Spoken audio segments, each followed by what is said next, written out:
What's going on, everybody? Welcome back. Today I'm coming at you with a very special video. If you've been following along with my channel over the past few months, you know that I've been talking a lot about the NBA and the NBA bubble here at Walt Disney World. I'm a big NBA fan, as you can tell from my hat right here. NBA Finals, Miami Heat. I'm proud of the Heat for getting to the finals, but as we all know, the Los Angeles Lakers did win the finals. It was a great overall playoffs, and congratulations to the Los Angeles Lakers. And it was awesome being able to show you guys the NBA bubble from the outside. But now the NBA bubble is no more. The NBA has left Walt Disney World, and so today this is the first time that I'm getting to report to you guys from actually inside the NBA bubble. This was the main hub for the NBA while they were here at Walt Disney World. And so basically what I'm going to be doing today is I'm going to be walking around over here at Coronado Springs. This is the main hub, kind of showing you guys where certain things were. Maybe there is some remnants still of the bubble. So this should be a pretty fun video if you like the NBA and if you're just interested about the NBA bubble, because it's honestly a pretty cool thing that the NBA and Disney did to continue and finish the 2020 NBA season. And I should note that today is October 16th, and this is the very first day that we are being allowed back at this hotel resort. This is called the Coronado Springs Resort. Like I said, it was the main hub for the NBA while they were here at Disney World. Today is the grand reopening date for all normal guests. And say you were over here at Walt Disney World on vacation and you wanted to come check out where the NBA bubble was, it's very simple. You don't even have to be staying at this resort to do that. You can just go over to Disney Springs and get on a bus to Coronado Springs Resort, or if you wanted to go to the other resorts, you can go to the Grand Floridian or the Yacht Club. Those were the two other resorts that the NBA players were staying at. So first things up is this restaurant right here. This restaurant played a big role in the NBA bubble. This is called the Three Bridges Bar and Grill because there's three bridges that connect to this restaurant. This restaurant was where NBA players and the staff here in the bubble could come eat. Also, they did a whole lot of interviews of media and of players from right over here, and they will be overlooking the big Grandistino Tower. So this played a big role in the NBA bubble. You would be able to see players like LeBron James and Anthony Davis coming over here, hanging out, having some breakfast or lunch, dinner, whatever it was, and maybe their families would come over here as well. And you would see people like Rachel Nichols and Malika Andrews reporting live from over here for ESPN, ABC. And if you were keeping up with all of the action that was happening over here and you were watching ESPN and keeping up with the basketball news, you definitely had seen Three Bridges Bar and Grill right behind me. It was a main focal point. Everybody would go over there to do their interviews because it's a really nice view just overlooking the water. Now you might be saying, let's take me to where the players were staying. Well, the players were actually staying over here at the Grandistino Tower. But I'm going to show you guys actually right now where the media were staying. So they were staying over here in the old part of Coronado Springs. The Grandistino Tower is the newest part of Coronado Springs, but they would stay over here. And if a player had left the bubble for any reason, they would quarantine in this certain part of the resort. But many times, just like how you would see at the Three Bridges Bar and Grill with the interviews, so this was another popular spot where you could see people like Rachel Nichols and Malika Andrews doing interviews for ESPN.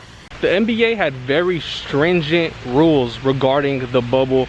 So like I said, if a player had to leave the bubble, like Lou Williams infamously left the bubble, Lemon Pepper Lou, he had to come over here and quarantine for a certain amount of days. And when their families came, like I said, they weren't just allowed to see the players right away. They were basically locked over here, couldn't do anything, couldn't get outside for that certain amount of time until they had a couple negative tests. And to get actually over here into the bubble was impossible.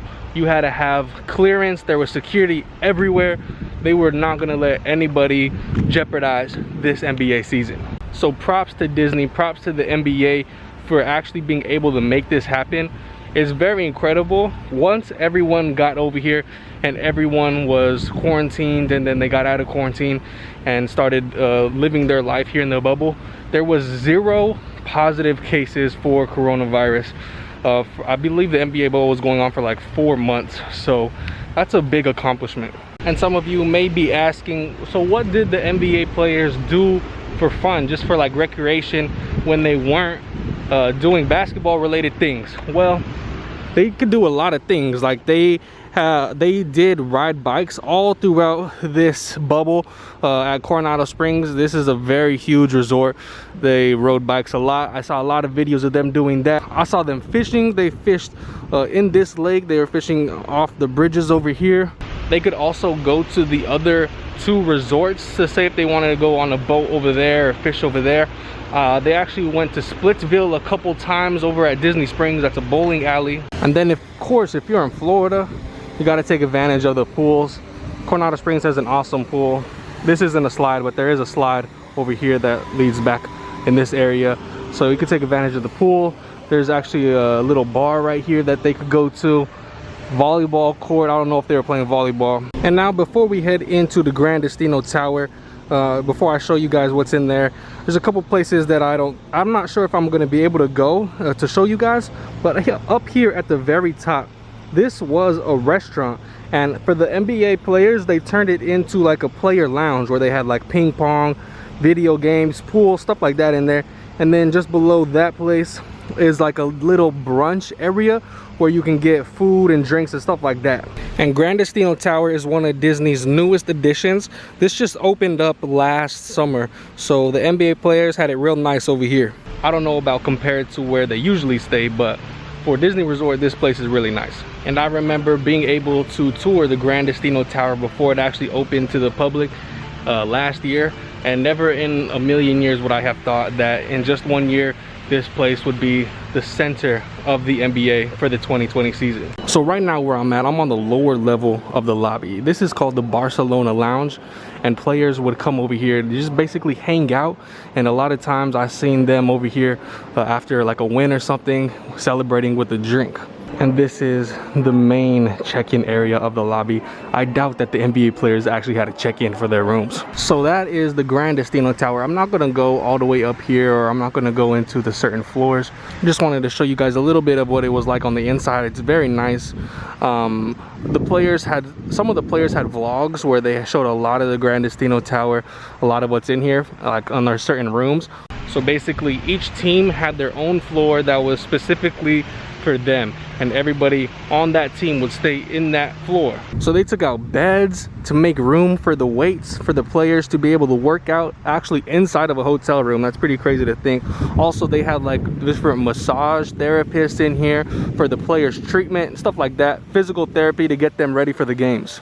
And I actually just talked to a nice recreation cast member that worked over here at Coronado Springs, and he was here for the whole NBA bubble. He said it was awesome. He's been working here at Disney for 25 years, and these past 4 months have been the most awesome experience that he's had.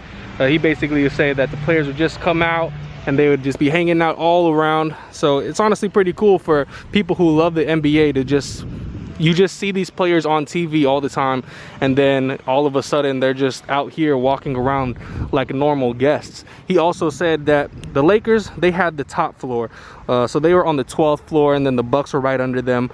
So all the top teams in the NBA, they were right here in Grandistino Tower. Honestly, just an incredible experience for the NBA to be over here. This will never happen again in history, like where the NBA sport team is at a bubble inside Disney. It's incredible. And if you watch the Last Dance documentary on Michael Jordan, his '96 Bulls team, that director, who was the director of that series, apparently was inside the NBA bubble. So I'm hoping that we get a great documentary about this experience, because it honestly deserves it. This was a really awesome thing that the NBA did during a time that was not so great outside of the bubble, with the pandemic, with all the social unrest, all that stuff. So I really hope that that documentary happens. And then from traveling from Grandistino Tower, players could either walk this way or they could walk outside. And I'm actually gonna go where they would practice, their practice gyms. Just a side note, they could also come over here and shop at the gift shop, say they wanted to get any souvenirs for their families or anything like that. I'm not sure if this little cafe was open for them. It's called Cafe Rick's. You could get just basically snacks over here. I think I saw JaVale McGee come over here to Cafe Rick's and get something.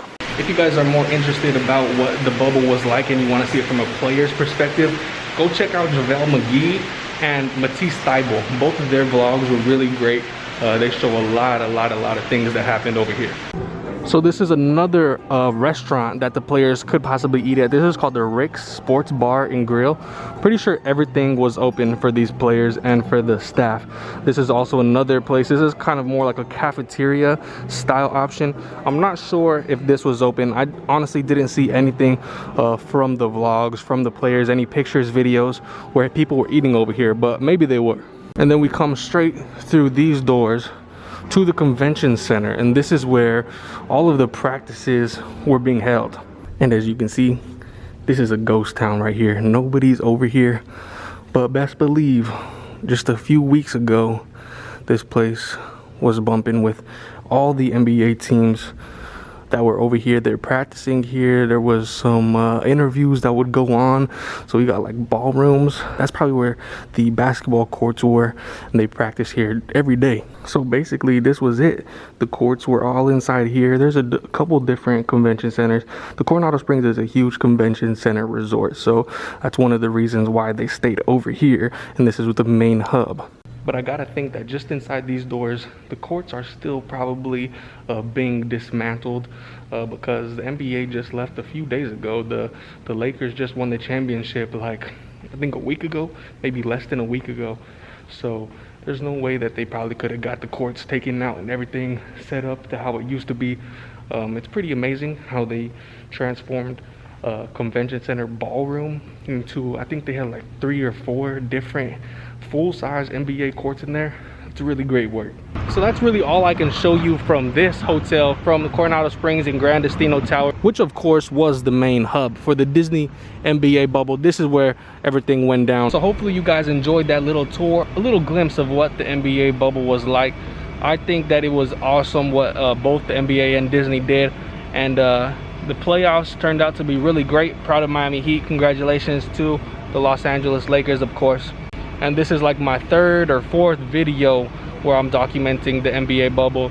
So I have definitely enjoyed it. I watched all the games, really enjoyed the NBA being here at Disney. I got a lot of special merch that is really only going to come one time ever for the NBA being here. So hopefully you guys enjoyed this video. Hope you guys enjoyed the past bubble videos. If you did, don't forget to leave it a like down below. It helps YouTube promote my channel to other people on YouTube. So a like really does help out. And of course, if you are new, don't forget to subscribe down below. My social medias are going to be right down here if you would like to follow those as well. And thank you all very much for watching. It's kind of fun to do the impossible, and I'll catch you on the next video.